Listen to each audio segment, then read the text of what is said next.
ನ್ಯಾಯಯುತವಾಗಿ ಚಿಕ್ಕೋಡಿ ಜಿಲ್ಲೆ ಆಗ್ಬೇಕು.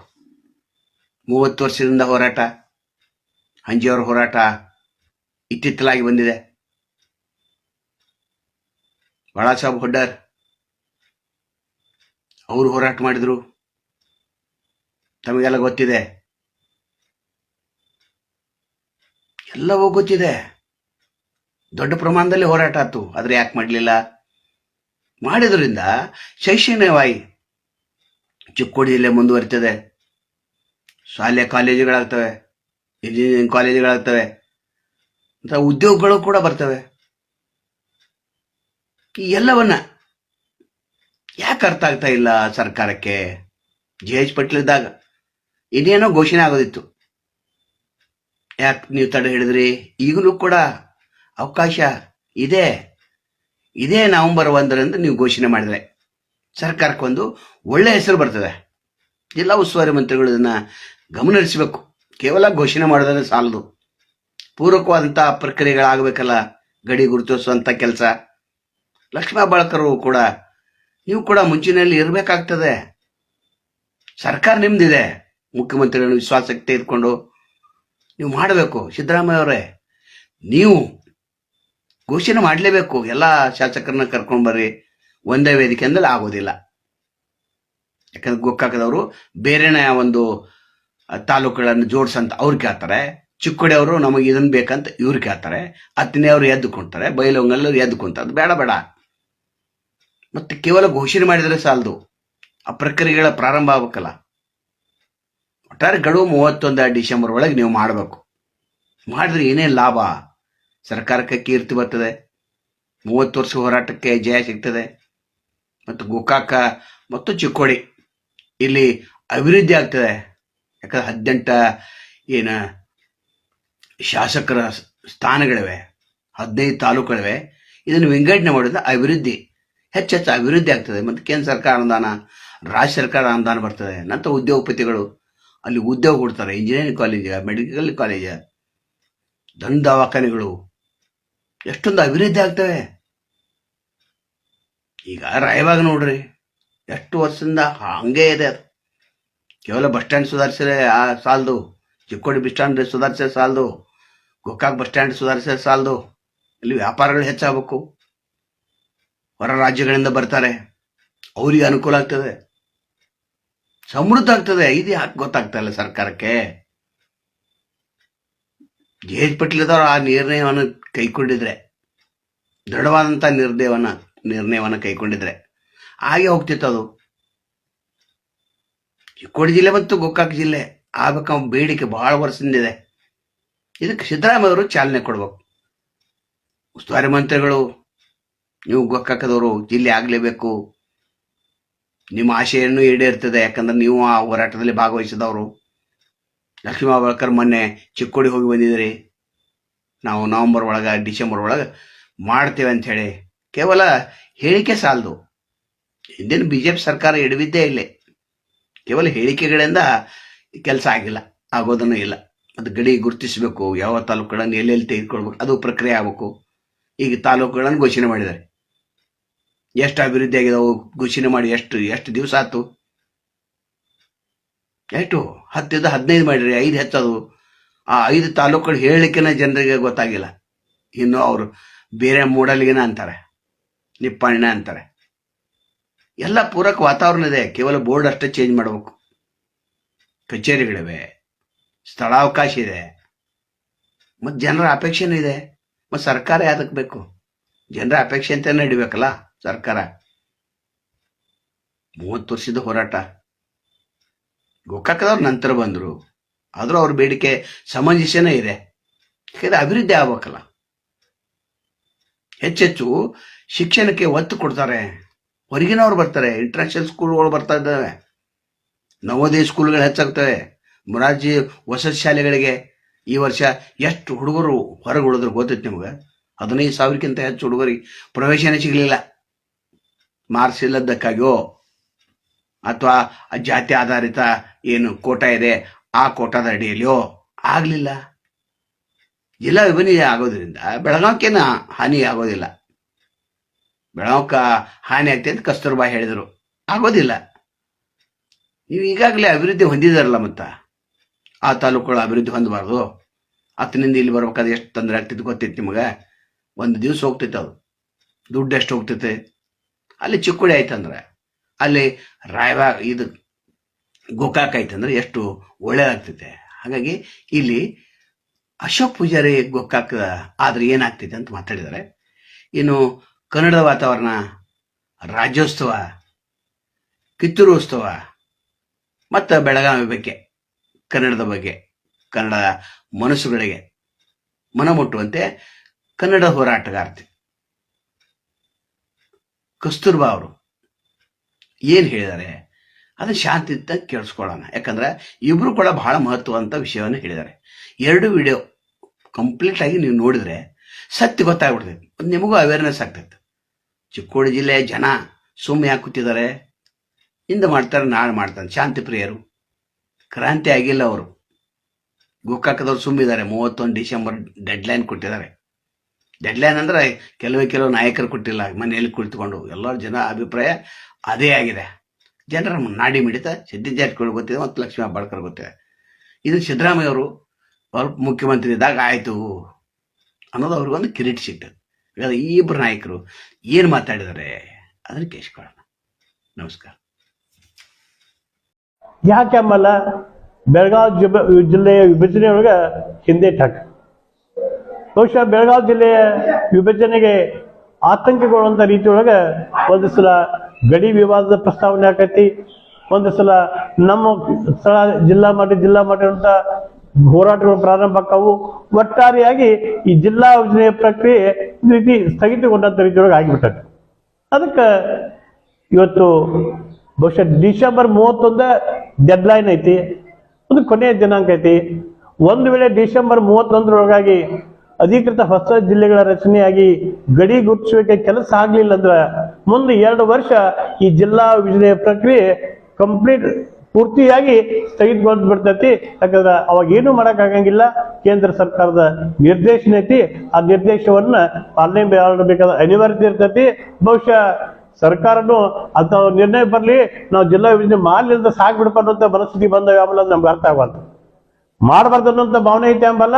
ಯಾವುದೇ ರೀತಿಯಿಂದ ಕಾಲ ಹರಣ ಮಾಡಿಕೆಯಿಂದ ಬೆಳಗಾವಿ ಜಿಲ್ಲೆಯ ವಿಭಜನೆಯನ್ನ ತಡೆಯುವಂತ ಒಂದು ಹುನ್ನಾರ ವ್ಯವಸ್ಥಿತವಾಗಿ ನಡೆದೈತೆ ಅನ್ನುವಂಥ ಭಾವನೆ ನಮ್ದು. ಏನು ಯಾಕೆ ಮಾಡಕ್ತಿಲ್ಲ? ಬೆಳಗಾವಿ ಜಿಲ್ಲೆ ವಿಭಜನೆ ಯಾಕೆ ಆಗಕ್ತಿಲ್ಲ? ಯಾಕೆ ಮಾಡಬಾರ್ರಿ? ಇಲ್ಲಿ ಏನು ದೋಷ ಐತಿ? ಯಾರ ದೋಷ ಐತಿ? ಯಾರು ತಡೆ ಹಿಡಿಯಾಕತ್ತಾರೋ? ಇದೆಲ್ಲ ಒಂದು ರೀತಿ ಗೂಢಾರ್ಥ ಆಗಿಬಿಟ್ಟೈತಿ. ಜಿಲ್ಲಾ ವಿಭಜನೆ ಆಗ್ಲತ್ತೇಳಿ ಇಡೀ ಜಿಲ್ಲೆಯ ಜನರ ಭಾವನೆ ಐತಿ, ಮನದಾದ ಮಾತೈತಿ. ಎಲ್ಲರೂ ಸಹಿತ ಅದಕ್ಕೆ ಪೂರಕವಾದಂತ ಅಭಿಪ್ರಾಯ ವ್ಯಕ್ತಪಡಿಸ್ತಾರು. ನಮ್ ಜಿಲ್ಲೆ ದೊಡ್ಡದೈತಿ, ಸರ್ಕಾರದಿಂದ ಬರುವಂತ ಅನುದಾನಗಳು ಜಿಲ್ಲಾ ವೈಸ್ ಬರ್ತಾವು. ಸರ್ಕಾರದಿಂದ ಇವತ್ತು ಮತ್ತೊಂದು ದೊಡ್ಡ ಹಾಸ್ಪಿಟಲ್ ಇರಲಿ, ಜಿಲ್ಲಾ ಮಟ್ಟದ ಯಾವ್ದಾದ್ರು ಒಂದು ಏನು ಯೋಜನೆ ಇದ್ರೆ ಪ್ರತಿ ಜಿಲ್ಲೆಗೆ ಬರ್ತೈತಿ. ಬೆಳಗಾವಿ ಜಿಲ್ಲೆ 18 ಕ್ಷೇತ್ರ ಇದ್ರು ಸಹಿತ ಅಷ್ಟೇ ಅನುದಾನ. ಇವತ್ತು 4 ಕ್ಷೇತ್ರದ ಒಂದು ಜಿಲ್ಲೆ ಐತೆ ಅಂದ್ರೆ ಸಹಿತ ಅಷ್ಟೇ ಅನುದಾನ ಅಥವಾ ಹೊಸ ಯೋಜನೆಗಳಾಗೋದು ಅಂತ ಸ್ಥಿತಿ ಬಂದ್ಬಿಟ್ಟೈತಿ ಇವತ್ತು. ಅದಕ್ಕೆ ಒಟ್ಟಾರೆಯಾಗಿ ಈ ಪ್ರಕ್ರಿಯೆಯಿಂದ ನಾವು ಇಡೀ ಬೆಳಗಾವಿ ಜಿಲ್ಲೆಯ ಜನತೆಗೆ ವಂಚನೆ ಮಾಡಾಕ್ತಿರುವಂತ ಮಾತನ್ನ ಇಲ್ಲಿ ಹೇಳ್ಬೇಕಾಗೈತಿ.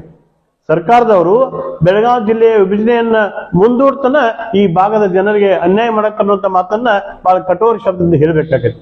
ಅದಕ್ಕೆ ಇವತ್ತು ಕಾಲ ಮಿಂಚಿಲ್ಲ. ಡಿಸೆಂಬರ್ 31, ಇನ್ನು ಅಕ್ಟೋಬರ್, ನವೆಂಬರ್, ಡಿಸೆಂಬರ್ 3 ತಿಂಗಳ ಅವಧಿ ಐತಿ.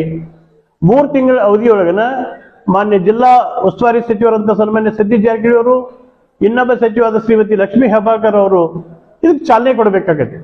ಕಾರಣ ಯಾಕಂದ್ರೆ ಇವತ್ತು ಎಲ್ಲಾ ಶಾಸಕರು ತಮ್ಮಷ್ಟಕ್ಕೆ ತಾವ ಒಂದು ಗೂಡಿಕೆಯಿಂದ ಒಂದು ನಿರ್ಣಯ ಮಾಡಕ್ ಆಗಂಗಿಲ್ಲ. ಒಬ್ರು ಯಾರು ಸೂತ್ರಧಾರ ಬೇಕಾಕಾರು. ಮತ್ತೆ ಜಿಲ್ಲಾ ಉಸ್ತುವಾರಿ ಸಚಿವರು ಮಾಡಿದ ಉದ್ದೇಶ ಆಗಿರ್ತೈತಿ, ಜಿಲ್ಲೆ ಯಾವ್ದಾದ್ರು ಒಂದು ವ್ಯವಸ್ಥೆ ಇತ್ತಂದ್ರೆ ಅಥವಾ ಏನಾದ್ರೂ ಆಗ್ಬೇಕಾಗಿತ್ತಂದ್ರೆ ಅದಕ್ಕೆ ಮೇಲುಸ್ತುವಾರಿ ಜಿಲ್ಲಾ ಉಸ್ತುವಾರಿ ಸಚಿವರು ತಗೋಬೇಕು. ಅವ್ರು ಅದಕ್ಕೆ ಪೂರಕವಾದಂತ ಅಭಿಪ್ರಾಯ, ಎಲ್ಲರ ಅಭಿಪ್ರಾಯ ಸಂಗ್ರಹ ಮಾಡಿ ಸರ್ಕಾರದ ಮುಂದೆ ಇಡಬೇಕು ಅನ್ನುವಂತ ಭಾವನೆ ಇರ್ತೈತಿ. ಅದಕ್ಕೆ ನಮ್ದು ಸಹಿತ ನಮ್ಮ ಜಿಲ್ಲಾ ಉಸ್ತುವಾರಿ ಸಚಿವರಲ್ಲಿ ಮನವಿ ಐತಿ. ಯಾಕಂದ್ರೆ ನೀವು ನಮ್ಮವ್ರಿ, ನಮ್ ಗೋಕಾಕ್ದವ್ರಿ. ಜಿಲ್ಲಾ ರಚನೆ, ಗೋಕಾಕ್ ಜಿಲ್ಲಾ ರಚನೆ ಹೋರಾಟದ ಸಂಪೂರ್ಣ ಇತಿಹಾಸವನ್ನು ನೀವು ನೋಡಿದಿರಿ. ನೀವು ಸಹಿತ ಅನೇಕ ಸಂದರ್ಭಗಳು ಅದರ ಸಕ್ರಿಯವಾಗಿ ಪಾಲ್ಗೊಂಡಿದ್ರಿ. ಅದಕ್ಕೆ ನಿಮಗೆ ಮತ್ತೊಮ್ಮೆ ನಾವು ತಮ್ಮ ಮುಖಾಂತರ ಅತ್ಯಂತ ಕಳಕಳಿಯ ಮನವಿ ಮಾಡ್ತೀವಿ. ಅತ್ಯಂತ ಕಳಕಳಿಯ ಮನವಿ. ಕಾರಣ ಇಷ್ಟ, ಈಗ ಆಗ್ಬೇಕು, ಆಗ್ಲಿಲ್ಲದ ಮುಂದೆ ನಾವು ಅದರ ಆಸೆ ಬಿಡಬೇಕು ಅನ್ನುವಂಥ ಸ್ಥಿತಿಯೊಳಗೆ ಇವತ್ತು ಕಾಲಘಟ್ಟ ಬಂದಿದ್ದರಿಂದ ದಯವಿಟ್ಟು ಮಾನ್ಯ ಜಿಲ್ಲಾ ಉಸ್ತುವಾರಿ ಸಚಿವರಾದ ಸತೀಶ್ ಜಾರಕಿಹೊಳಿ ಅವರು, ಶ್ರೀಮತಿ ಲಕ್ಷ್ಮೀ ಹೆಬ್ಬಾಳ್ಕರ್ ಅವರು ಕೂಡಲೇ ಇವತ್ತು ಬೆಳಗಾವಿ ಜಿಲ್ಲೆ ಎಲ್ಲ ಶಾಸಕರನ್ನ ಮತ್ತೊಂದ್ಸಲ ಕೂಡಿಸಿ ಅವ್ರ ಅಭಿಪ್ರಾಯ ಸಂಗ್ರಹ ಮಾಡಿಸಿಂದ ಏನ್ ಮಾಡಿದ್ರೆ ಸೂಕ್ತ ಆಕೈತಿ ಅದನ್ನೆಲ್ಲ ಪರಿಶೀಲನೆ ಮಾಡಿಸಿದ್ದ ಹೊಸ ಜಿಲ್ಲೆಗಳ ರಚನೆಗೆ ಕೂಡಲೇ ಚಾಲನೆ ಕೊಡ್ಬೇಕಷ್ಟೇ ಅಲ್ಲ, ಇದಕ್ಕೊಂದು ಅಂತಿಮ ವಿದಾಯ ಹೇಳ್ಬೇಕು.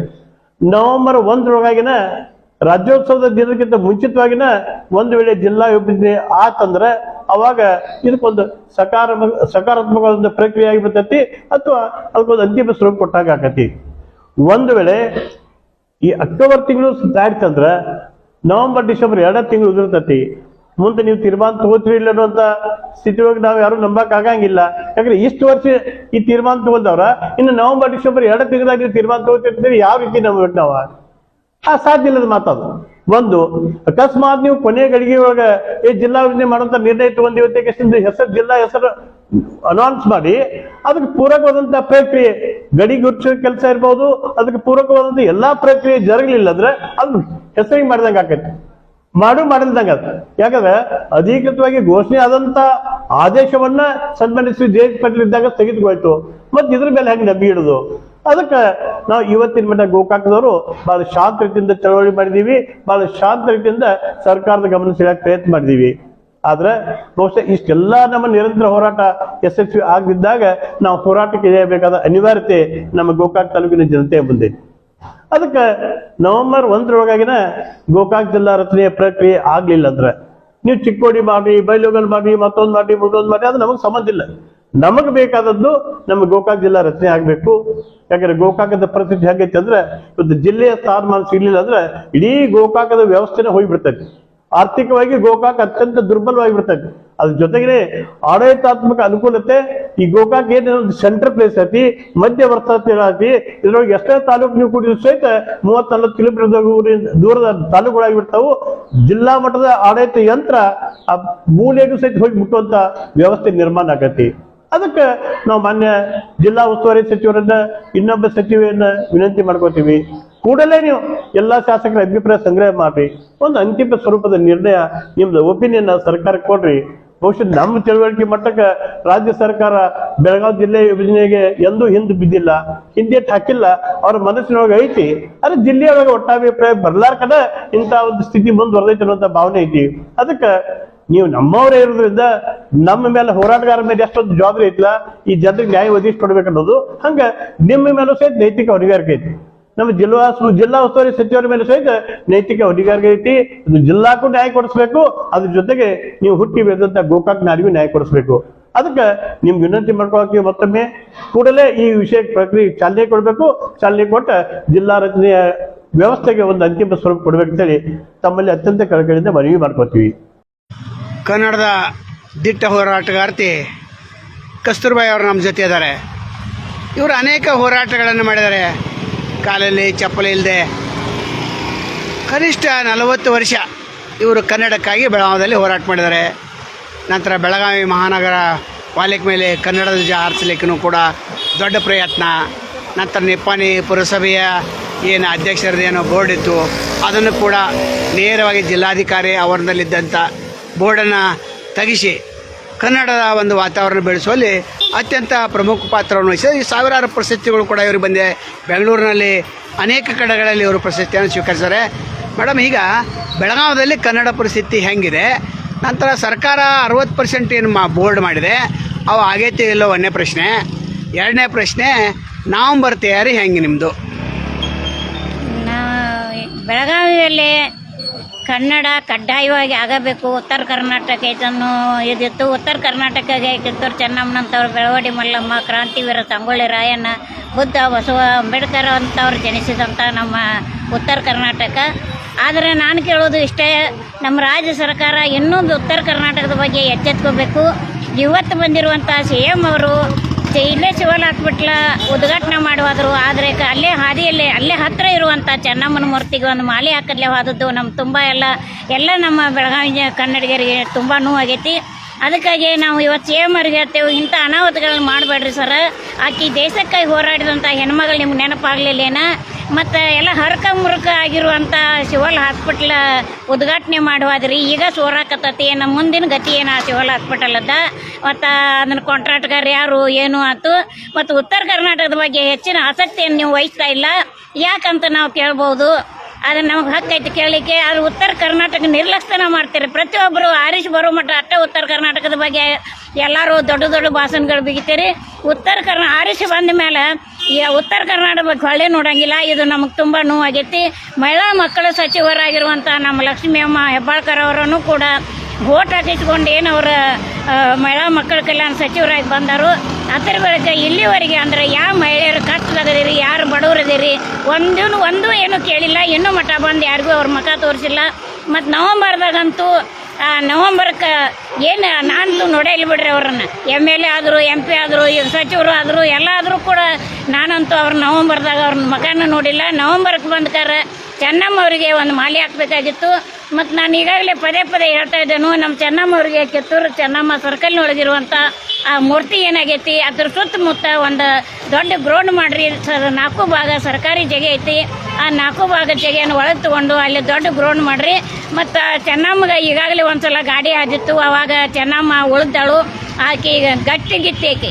ಆ ಗಾಡಿ ಆದರೂ ಕೂಡ ಅಷ್ಟ ಮುಂದೆ ಮುಖ ಆಗಿತ್ತು. ಆಜು ಬಾಜು ಏನು ಚೆನ್ನಮ್ಗೆ ಹಾಕ್ಲಿಲ್ಲ. ನಮ್ಗೆ ಇರೋದ ಈಗ 5 ಕೋಟಿ ನವಂಬರ್ಗೆ ಕೊಡ್ಬೇಕಂತೇಳಿ ಬೇಡಿಕೆ ಎಷ್ಟೋ ಸಲ ಕನ್ನಡ ಹೋರಾಟಗಾರ ಇಟ್ಟರು, ಅಶೋಕ್ ಚಂದ್ರಗೌಡ ಇಟ್ಟರು, ಅನೇಕ ಸಾಹಿತಿಗಳು ಇಟ್ಟಿದ್ದಾರೆ.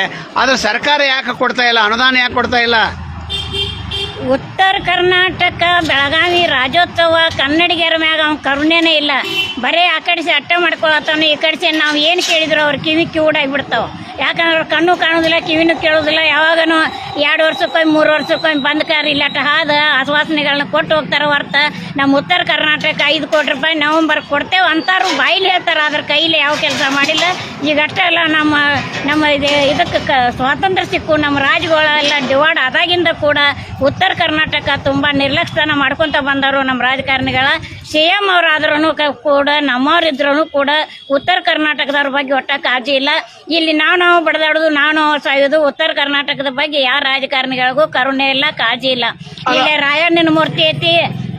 ಆ ಮೂರ್ತಿನ ರಾಯಣ್ಣ ಸರ್ಕಲ್ನಾಗ ಕುಂಡ್ರಸ್ರು ಅಂತೇಳಿ ಎಷ್ಟೋ ಸಲ ನಾ ಎಲ್ಲರಿಗೂ ಕೈ ಮುಗಿದ್ನಿ, ಕಾಲು ಬಿದ್ನಿ. ಯಾರೂ ಹೋದ ಆ ಮೂರ್ತಿನ ಅಲ್ಲಿ ದೊಡ್ಡದು ಮಾಡ್ರಿ, ರಾಯಣ್ಣ ಸರ್ಕಲ್ನಾಗ ಕುಂಡ್ರಸ್ತಾ ಇಲ್ಲ. ಚೆನ್ನಮ್ಮನ ಸುತ್ತಮುತ್ತ ಗ್ರೌಂಡ್ ದೊಡ್ಡದು ಮಾಡ್ರಿ. ಚೆನ್ನಮ್ಮ ಗಾಡಿ ಐತವ, ಗಾಡಿ ದಟ್ಟಣೆ ಭಾಳ ಆಗೈತಿ ಅಂತೇಳಿ ಅಲ್ಲೂ ಕೂಡ ನಾನು 100 ಸಲ ಧ್ವನಿ ಎತ್ತೀನಿ. ಆದ್ರೆ ಅದ್ರ ಬಗ್ಗೆನೂ ಯಾರಿಗೂ ಕಾಳಜಿ ಇಲ್ಲ. ಈಗ ಕಿತ್ತೂರು ಉತ್ಸವ ಕೂಡ ಇದೇ ರೀತಿ ಅನುಸರಿಸ್ತಾ ಇದ್ದಾರೆ. ನಂತರ ಕಿತ್ತೂರು ಉತ್ಸವದಲ್ಲಿ ಏನು ಸ್ಥಳೀಯ ಕಲಾವಿದರಿದ್ದಾರೆ, ಆ ಕಲಾವಿದರಿಗೆ ಭಾಳ ಅನ್ಯಾಯ ಮಾಡ್ತಾರೆ. ಯಾಕಂದರೆ ಬೆಂಗಳೂರಿನಲ್ಲಿ ಅಲ್ಲಿ ಏನೋ ಡ್ಯಾನ್ಸ್ ತರಿಸೋದು, ಸಂಗೀತಗಾರನ ತರಿಸೋದು, ಲಕ್ಷಾಂತರ ರೂಪಾಯಿ ಕೊಡೋದು, ಇಲ್ಲಿ ಕಲಾವಿದರಿಗೆ ಅನ್ಯಾಯ ಮಾಡ್ತಾ ಇದ್ದಾರೆ.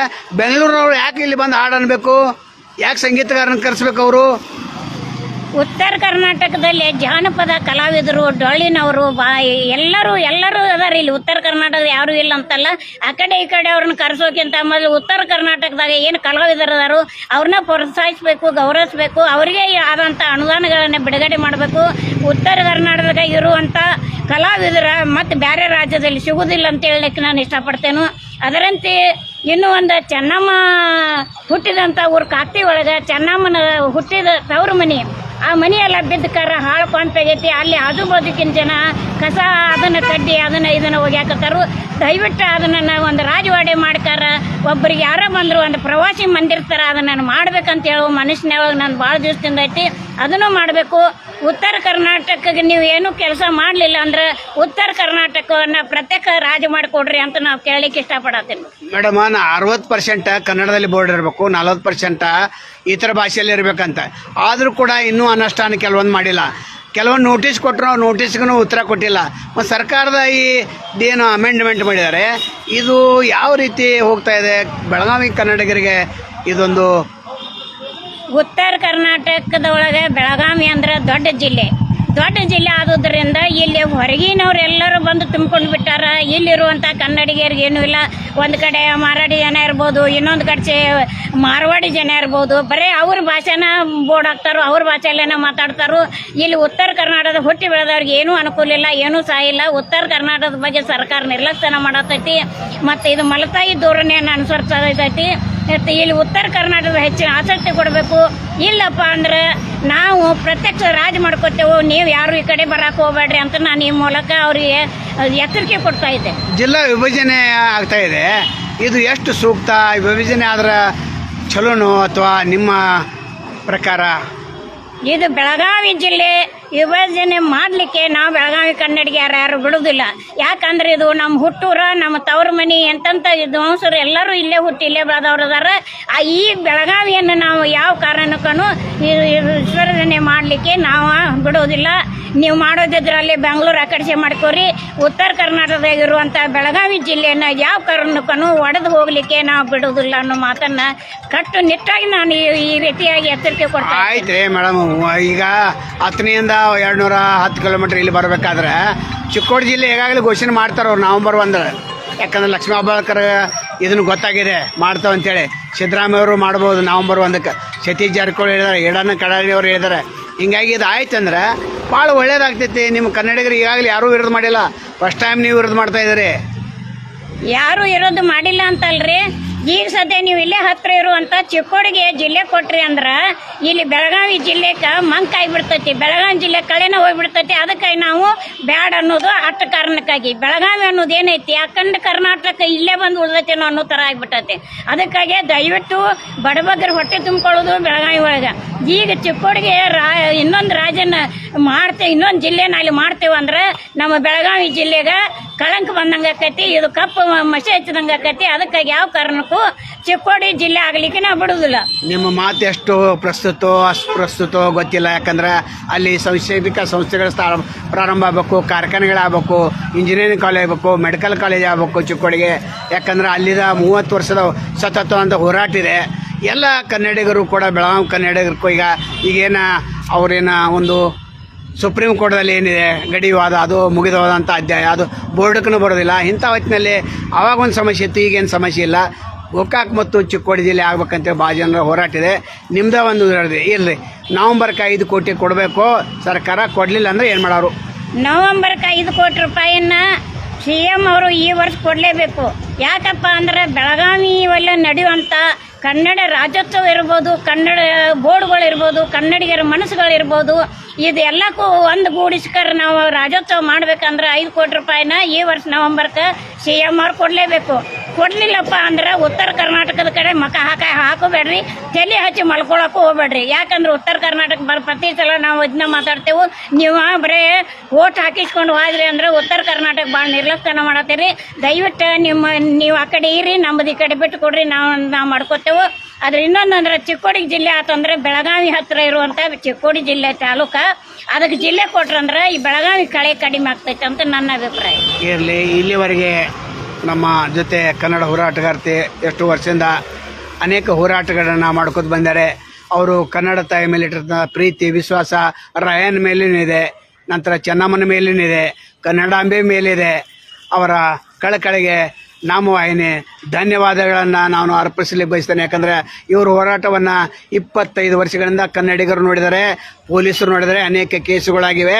ಸುರೇಶ್ ಅಂಗಡಿ ವಿರುದ್ಧಗೂ ಕೇಸಾಗಿವೆ, ಎಲ್ಲ MP ಇದ್ದ ಕೇಸಾಗಿವೆ. ಕೇಸಾಗೋದು ನಾನು ಕನ್ನಡತಿ, ಗಟ್ಟಿಗಾರತಿ, ನನಗೆ ಎಷ್ಟೇ ಕೇಸಾಗಲಿ ನಾನು ಕನ್ನಡ ಉಸಿರು, ಕನ್ನಡದ ನೀರು, ಕನ್ನಡದ ವಾತಾವರಣದಲ್ಲಿ ಬೆಳೆದವಳು. ಹಿಂಗೆ ಹೇಳಿದ್ದಕ್ಕಾಗಿ ಈ ಒಂದು ಕೆಲವೊಂದು ವಿಚಾರಗಳನ್ನು ಅವರು ಪ್ರಸ್ತುತಪಡಿಸಿದ್ದಾರೆ. ಮೇಡಮ್, ತಮಗೆ ಶುಭ ಆಗಲಿ, ನವಂಬರ್ಗೆ ಶುಭ ಆಗಲಿ, ಕಿತ್ತೂರು ಉತ್ಸವಕ್ಕೆ ಶುಭ ಆಗಲಿ. ನಮಸ್ಕಾರ. ಧನ್ಯವಾದ.